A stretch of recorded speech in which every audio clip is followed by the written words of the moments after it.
We're gonna get real perspective here on the Weege Show from esteemed journalist Adam Wheeler, who, when you read MXGP stuff on Racer X, it's his, and then this guy is just some slum who works. He's just some Brit guy who works for MX Vice. But we do steal your stuff on occasion when we're really desperate. I like that, that's your mistake. We'll be like, Lewis, help us out, dude. You're the only guy that's got an interview with this guy. Makes me feel good. Yes, exactly. Keep the spirit up. Let's talk about first. Did anyone know this was coming? Because it's so odd to me that he's still so high at the top of his game. Was this thought about months ago, or is this a surprise? I think for the last year or two, KTM renewed his contract in 2020, so there was already the question there of, okay, you guys have got the most successful Grand Prix team in the history of the sport with Hurlings, with his 5 titles, Hurlings, Prado with his 2. I think it's 15 world championships between the 3 of them. So it was a case of how long can KTM keep fielding these 3 big hitters. So there was a question of like, will Tony get another year? And he did. And so I think I don't think anybody really believed he would retire. I mean, with the way KTM are restructuring their brands with Gas and Husqvarna, will he have a different kind of opportunity? I see.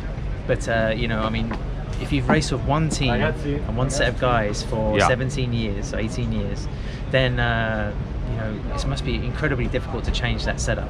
And it's a chemistry. I think people like Gautier Paulin and Clement Desal and any of these guys really searching for championships never really found. So why end a good thing? So is it end up being a bit of a shocker?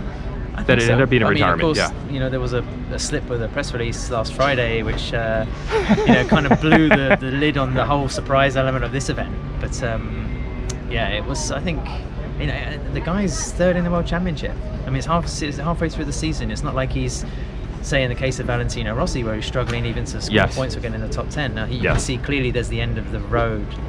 Kind of had to happen. Not wanting to be disrespectful. I mean, there's so many parallels between Tony and Valentino anyway, but on this way they diverge quite, in a big way. So Lewis, what has it been like to, now we get to say you saw this era where, oh man, I had all 3 of those guys at the same time, which apparently is going to come to an end. And the racing has been pretty spectacular, especially when you throw in Febvre and Geyser and those other guys. It's been pretty fun. Now do you have to savor this an extra amount with only X amount of GPs left for it? Yeah, I feel like you have to anyway though, don't you? You see 2012 in Supercross, horrific year. 2011, best season ever. 2012, worst year ever. Yes, it does happen. There's a high chance for next year, well, Tony's gone, so that's already a blow.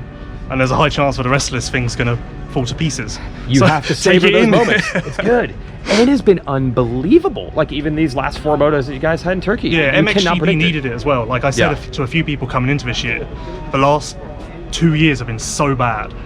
Injuries, runaways, no one's got what they wanted. And I felt like if we had another year like that this year, everyone was going to give up. Everyone was going to say, you know what, we're not going to get this 5-way battle we all dream of, let's move on. That's also a bit of disservice to Tim Geisha. I mean, his level has been incredible. I mean, he's at the peak of his career. Yeah, but we want a battle. We don't want dominant. The fact, we know we've got Hurlings, we know we've got Crowley, we know we've got Prado, we know we've got Febvre, we know we've got Geyser. There you go. That's a disservice. I left until last. But everyone wants that clash of the titans. But the part of the sport that sucks is that it's just the guy who's the last man standing almost. It's being fit and being to the end. That's why Jeremy Sewer has been so successful and been world champion, vice world champion twice in the last 2 years, because he can make it go all the way to the end. I mean, I remember when Filippo was coming over, and everybody was hyped on Filippo versus Cairoli, and you just said, it's going to be decided in the medical office. That's how it's going to be decided. And unfortunately, it was decided for both of them, because neither of them made it. But it's a reality that, yes, with the beginning of every series, you're like, how could this not be amazing? Because you just assume, oh, they're all going to be in it. It doesn't usually work that way. They don't all make it. Well, it's technically, we shouldn't even have this right now, because Hurlings technically shouldn't be in it. Out, yes. At us at round 4, everyone was saying, well, it was a good 3 rounds. Technically, we're lucky to even have what we've got now, which again proves it's rare. It's just a rarity. I think MXGP is also in a little bit of a generational shift. I mean, much in the same way as anyone who watches MotoGP will see, riders like Valentino Rossi, like Andrea Dovizioso, even Marc Marquez. There's another kind of flux of riders coming in, and it's the same for MXGP. Jorge Prado, we'll see Maxime Renault push up into the class in the next year or 2. Thomas Olsen, these guys are going to be the benchmark in the next 5 to 6 years. That's why. Watson out. Sorry, Ben. The Brit. Yes. You guys go to the Brit. One of the very few Brits. You got to give us that. I know. Well, Lewis has been tough, man. He hasn't had Anstey in 2 years now. It's been very tough on Lewis. But I have enjoyed the post-race shows. Yeah, he was our guy. He messaged me and said, should I do this thing? And I was like, absolutely. You had to get permission from his guy. He had to get permission from his guy. He was like, what is this and should I do it? And I was like, you crack on. Actually, can I mention a story with Max? Because the first Grand Prix he did, and Tony Cairoli is part of this story, was Glen Helen. And he was in part of the pre-race or the press conference, I think on the Saturday. So they invited him in, so Max is there.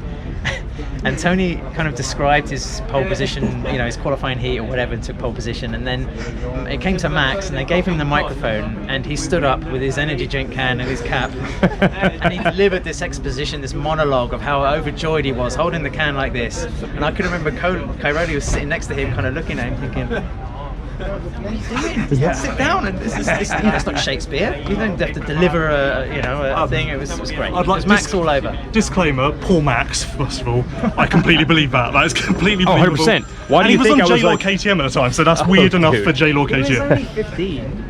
So it was he hasn't changed much. He hasn't changed much. He was on the Yamaha. Oh, so it was 2010. Yeah. So Star Racing. Yeah, and he believe it or not. And he, I think he finished fourth in a Supercross. That was already like, San Diego, the mudder. Should have had second. Look, at one point there was one man rivaling Lewis for the Max Anstey love, and it was actually Bobby Regan, the owner of Star Racing, because the last West race that year, Max did really well. Then for whatever reason, their East team did terrible. Then like 2 months later, the West comes back. And he was so pumped that he had Max back at the races. It was Seattle Supercross. And he's like, that's my guy. We're going to do it. Max is going to podium. We're going to win, boy. I don't know. Well, like 4 months later, he was gone. He was gone. I don't know if an offer turned up for 2022, but I don't think so. No, that would be nice. Offer's clearly gone down a little bit. Yes, exactly. Yeah. But look, okay, Max was well-spoken. That's part of the reason I put him in the show. But I know you can always count on his whole career, 4 to 6 motos, where the dude is like as good as anybody. And I'm like, he's going to be in the hunt at some point. That's, to me, what the Max trademark is. There are certain races of the year where you're like, dude, he could win against anybody. The Nations was a perfect example. Absolutely. But then also, winning a moto in the MXGP first year on a 450 at Lommel was, outstanding. We probably need more sand tracks in the US. Yeah. And we need, On that, I spoke to him after Southwick. He'd never ridden there, and I said to him, like, okay, what is it? Is it Vulcan Sward on a dry, hot day? Yes. And he said it's a legit sand track. Oh, he said I did not expect that. Yeah, exactly. Neither did I. He said it was like I was at a round of a Dutch championship. It was legit gnarly sand, and I was like, okay, you need to tell everyone this because everyone is wrong. Oh yeah, they trashed Southwick as like it's got some sand on top of hardpack. Okay, oh yeah, he was Max full, has spoken. Like, out on it. Didn't Deruva almost take a podium at Southwick back in the day? Yeah, I think first moto he got a second. Clement Desal maybe came over and did reasonably good there. Yeah, Deruva actually got a second in a moto there, in a Moto 1. Kind of drive back in Moto 2. That was Stewart's perfect season, wasn't it? Yeah. He had made the mistake. I learned the hard way. I don't know why, but the European riders are just much less guarded. They just say like the first thing that comes to mind. Yeah. So at some point he just said, I want to challenge Stewart. I know he's Superman, but I want to challenge him. And it was like, how dare you? How dare you say that? And the only guy that was not mad about that was Stu himself, who thought it was cool. And then they like hung out the day before. We used to have pre-shows back then because we had 2-day format. And like Stu and Deruva were hanging out, all cool with each other. We're like, oh, Stu's gonna come after this guy. But what I learned was, Deruva just says like what we're used to, like don't say this, don't say that. He just says whatever. And Max just says whatever. I've kind of come to, Hurlings for sure, just says whatever. So I've come to realize that's just the culture over there. Dylan Ferrandis, dude. Yeah. He says whatever he feels. Yes, good, bad, emotions on the sleeve. It's kind of refreshing. Plus, lost in translation issues. Yes. We almost have to help the riders sometimes, I feel. Explain that he didn't mean to be that's cocky. It's just lost in translation. Let me explain what he said. Now, speaking of Ferrandis, I've talked to you about this earlier in the year. Are you surprised he ended up this good? Oh yeah, completely. Okay. I still don't believe it. I still don't understand. I don't know what happened. I don't think he would have been this good in MXGP. I don't know if it's the same guy. I don't know. You did not have Ken Roxon can't handle Dylan Ferrandis on your bingo card depth chart. All the press conferences all year, he keeps going, Hurlings is the best rider I've ever faced. And it's like, well, on your current level, technically you should be running with him. So, but he still idolizes the riders who like kicked his ass in GPs. Yes. Do you feel though, Ferrandis was a few injuries away from, I think part of the reason he's under the radar is like, Roxon had a world title, Weege had a world title.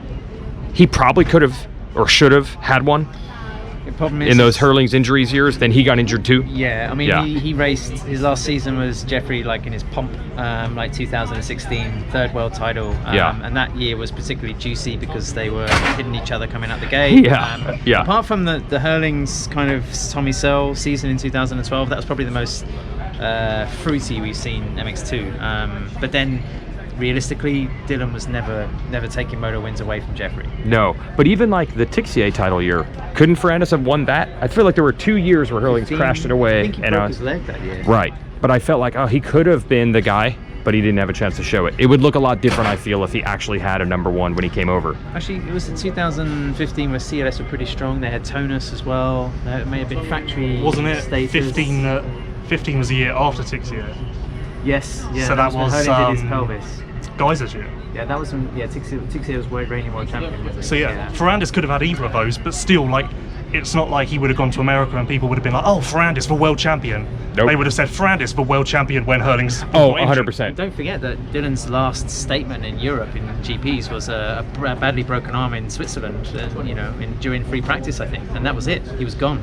Wow. It was a case of, and to see him resurface in the US, I mean, maybe David Villman and obviously the guys at Stav had a tremendous kind of impact, like we've seen with Decali and Cairoli here. Yeah.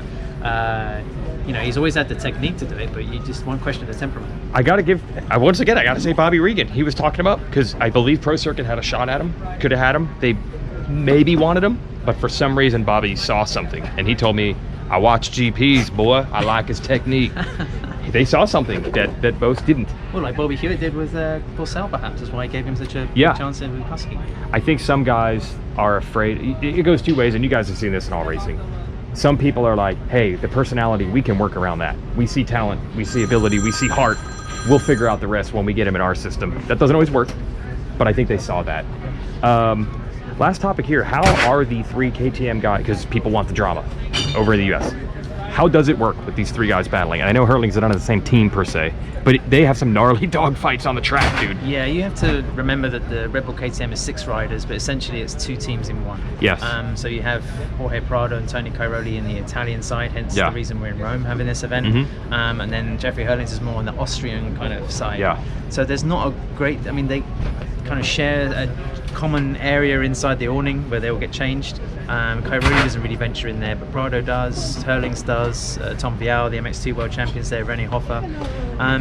So it's like a comfortable kind of convenience. But even I think in 2018, when Jeffrey and Tony were giving each other a few, they were feeling out each other's handlebars. Yeah. There was still like a common ground. There was a bit of distance between them, but a common respect, and it didn't flare up. Like I think even the KTM guys were worried at some time. I think that's what people expected. It never got to like MotoGP level, where they're building walls between people and things like that. Yeah, no, it was nothing like that. Okay. And there was no kind of vitriol, I think, between them. Yeah, and same thing, Prado. I mean, dude, Prado's been racing these guys hard this year. It's actually really nice here because just as soon as the event finished, one of the first people to come up to Tony was Jorge. Yeah. And I was kind of surprised where he kind of emotionally said it was really a privilege for him to be here, and I thought, but that was kind of cool, and it was very sincere, and what started out as a mentor and protege relationship has now kind of distanced a little bit. I wonder if that was kind of a big olive branch, really. So with these good battles, including 3 KTM guys, and you throw in Geyser, is there heat between any of these riders, Lewis, or is it actually pretty, they just leave it on the racetrack? Because it seems like the potential of it's getting very tense and very close. It could spill over. How's that working? There's a lot of talk of it being tense, but you don't actually see it. You don't see no one saying arguments anything after the race. You don't see anyone slapping the back of someone's helmet. You don't see like the podium interviews are clean. There's no slit throat gestures over here. Sorry, Phil.